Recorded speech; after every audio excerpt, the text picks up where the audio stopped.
Today's point of discussion is deflection of beams. It is an interesting topic. Even though we learned about the stresses in beams, shear force, bending moments, here we are going to calculate the deformation that has happened to the beam in the vertical direction. The deflection of the beam or the deflection itself is a physical phenomenon which can be seen with our naked eyes. But when we consider an engineering system, the deflections are very small. Or if you consider a structural member like beam, the deflection is of the some mm like that. It cannot be some 20 mm, 30 mm. Such kind of deflection will cause a failure of the system. So usually the deflection that we talk here is of very small in nature. So keeping that particular aspect in mind, we have to understand what is deflection and slope. So moving forward, slope is nothing but the angle between the deflected beam and the actual beam. That means if you consider a cantilever with an end load W, it has undergone a deflection like this. If you consider the actual orientation of the beam, if you take a tangent here, we can say that it has undergone some deflection like theta. So here also, this was the actual equilibrium line of the beam, which has undergone a deflection. Thereby, if we take a tangent, we can say that this is a theta. This can be theta A and this can be theta B. So slope is represented by the term theta, or otherwise it is called as dy by dx. That is how we represent the slope of a system.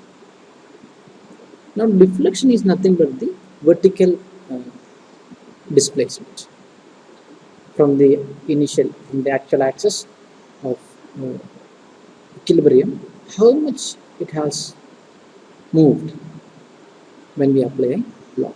That is what the meaning of deflection. So if you consider different points in beams like this, all the point has undergone different displacements. So at one particular point we have a maximum value of the deflection. At some point it is 0, some point we have an intermediate.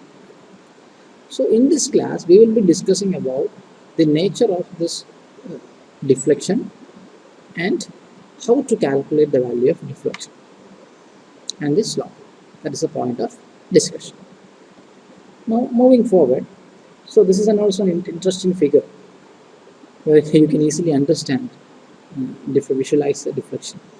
See, if you look at the pole, of this athlete, you can see it has taken a curvature like this.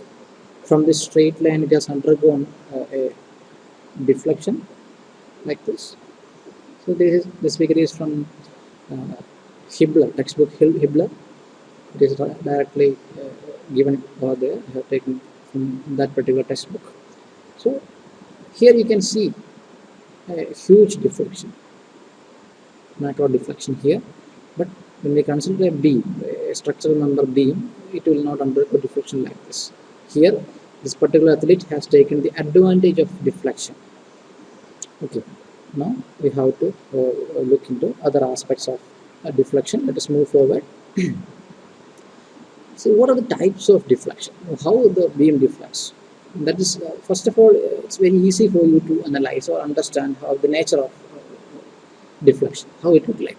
See, if you look at this particular question, we have a fixed pinned beam where a load is applied here. You see how the deflection has occurred here. It has occurred deflection like this, right? It cannot always say that right beneath the load value you have a maximum deflection. No, that may not be the case always. It can be. Sometimes it will be there. It will be like that. But the general nature of deflection is something like this. So if you consider the first figure, you cannot expect to have a deflection like this, right? So it's a very simple thing. There is nothing complicated. So if you consider the second figure, see, look at here. Here we have an end load here. It's an overhanging beam endowed here. So definitely you can expect a maximum deflection here. Along with this deflection, the center portion of the beam has undergone a deflection like this. See, that means this deflection is happening from one point to one end to the other end. At some location it can be 0, but some location there will be a maximum value. Sometimes it will be an intermediate value. So if you look at the third figure, this one, what will happen? You have a load here, P2, you have a load P1. So comparing these two questions, 2 and 3, what is the difference? We have added an additional load P2 at the middle of the support. So if we add an additional load P here, definitely this particular deflection will not take place. Instead, the beam will deflect in the direction of load. That's happening here. So the beam has undergone a deflection like this. Look here. So it has undergone a deflection like this. And here also you have another deflection delta I. It can be delta Y also. Here you have delta E. It's simply stated based upon the point E. So see, but at the supports you have a deflection of 0, and when you move across the length of the beam, the slope will also be different. So when we study, you have to understand one thing, that we are interested to find out the deflection of some specific points. It can be a maximum value or it can be a minimum value, right? But generally we are focused only on the maximum slope. Don't get confused between these two. When we discuss about they can ask a slope at a particular location, but generally we focus only on the maximum slope value, and we will derive equations to find out the displacement or the deflections at different locations. Sometimes I may be asked to find out the deflection at this particular location XX. Sometimes it can be the deflection at the section YY or at the section CC. Sometimes I might be interested to find out deflection at this section 1, 1. So we have to find out or derive formulas to find out deflection at any point. Right? That's what we are going to learn. Now, all these curves, they are called as the elastic curves. They are called as the elastic curves. A deflection curve of a longitudinal axis that passes through a centroid of each cross-sectional area is called as the elastic curve. That means this line is being drawn through the centroid of the beam. Even though we have not considered the cross-section here, it is simply drawn using a line. This particular line has drawn through the centroid of the area. So that particular line is called as the elastic curve. So all these curves which represents a deflection and a slope, they are considered as elastic curves. So this is another example where you can go through, so to show you the nature of deflection. So for the last two figures, if you look, the difference is one end is fixed, other end is pinned here. So we have a slope here. But when you consider two fixed conditions, see, the slope has changed. This particular portion and this particular portion is somewhat different. Pinned and fixed, you can understand, or you can see the difference in the slope. So based upon the supports, based upon the restrictions, the value of slope will change, the value of deflection will change. Everything has its own effect, and all those things will be taught in this particular session. Okay, so let us move forward and see, talk about some equations. So we said that these are some of the elastic curves. So in other words, I can say that I can consider, if I take some particular section, see if I consider these two sections. This is a curve, right? This is a curve which has a center, or it can be considered as an arc which has a center at some particular point, or it can be considered as a part of a circle. Right now what I am going to do is, I am going to enlarge this particular section. Any section you take, if you take a section from here and you enlarge it, let us see how or what can be done using that enlargement. So this is what I was talking about. Right now I have a curve. This curve is nothing but the deflection curve. Deflection curve, which is elastic curve. Right. So I have taken a small portion and analyzing 2 points A and B.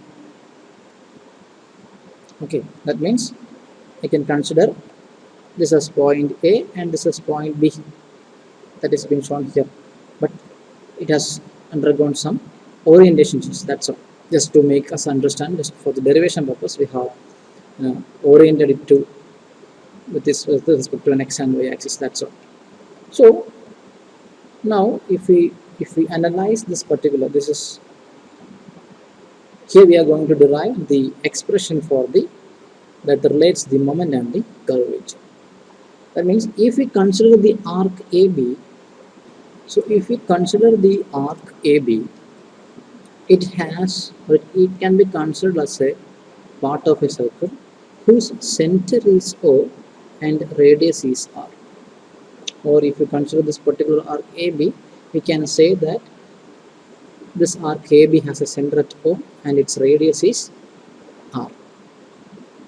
Now this R is called as the radius of curvature. We are talking about the curvature AB. Now if we draw a tangent at the point A, this is your x-axis and this is your y-axis, and if you draw a tangent at the point A, it is going to make an angle of psi here, right? And if I move from the point A to B, then this particular curve has increased its slope and it has taken a value psi plus d psi. That's what the value. Obviously, you know that the angle made by this particular tangent and this tangent is different. So if it is psi, we are considering it as psi plus d psi. That means why this d psi came into picture, because it from the point A to point B, the change is d psi. So we can also say that this particular value is also equal to d psi. And simply stating it as a psi, you can say it as theta, no matter. You can use any letter for that. Okay. Now, see, from A to B, if we resolve the system, I can do it like this, where this is dy and this is dx. That is going to be dy and dx, right? Now this is actual geometry. On this geometry we are going to do the analysis. I hope you all understood how this is being done, the naming and all those things. Now if we consider the triangle, now what is the length of AB? The length of AB is nothing but ds.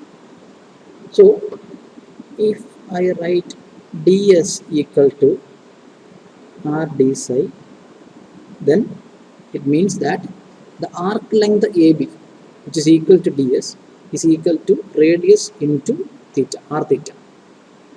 That is the meaning of this. So ds is equal to r d psi. Now since this is psi, we can say that this is also psi, right? So from here, if I rewrite this, I can say that r is equal to ds by d psi.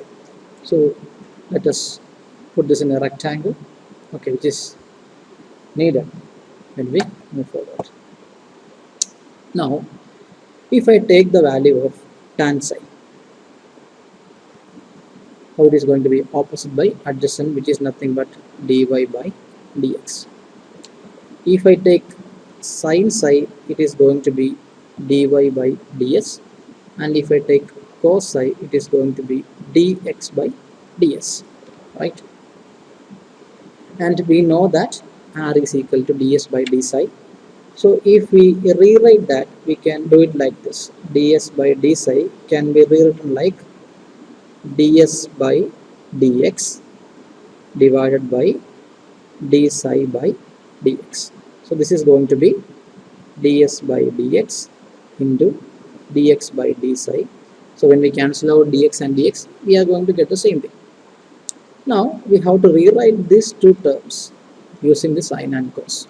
So what exactly is ds by dx? It is nothing but 1 by cos. So if I rewrite this, I can say that it is 1 by cos psi into what is dx by d psi? Dx by d psi. We don't have a value for that, so we will write as d, sorry, it is dx by d psi. So what I can do here is r is nothing but 6i, because 1 by cos is 6i, divided by d psi by dx. This is what is left with, right? So right now we have the equation for r as 6i divided by d psi by dx. Now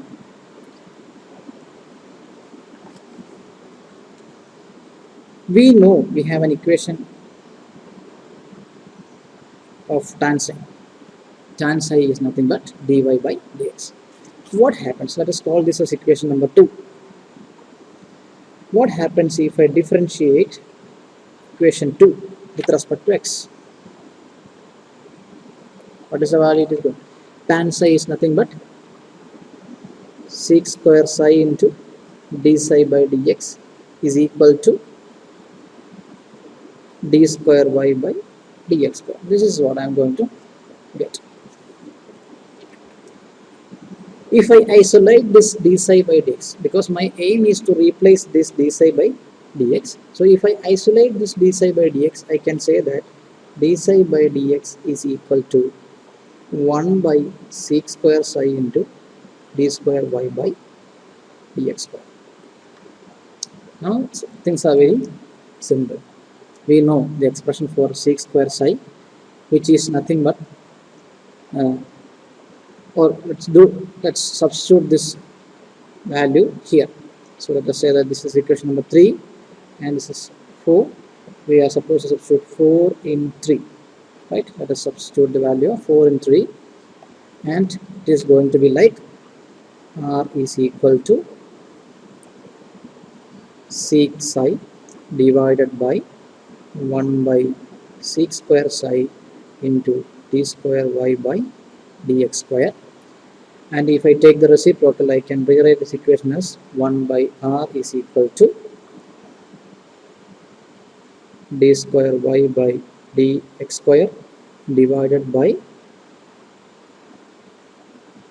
sec cube psi, right? So this is what we are left with. Now what I am going to do is I am going to substitute some trigonometric relations where 1 by r is equal to d square y by dx square divided by c cube can be written as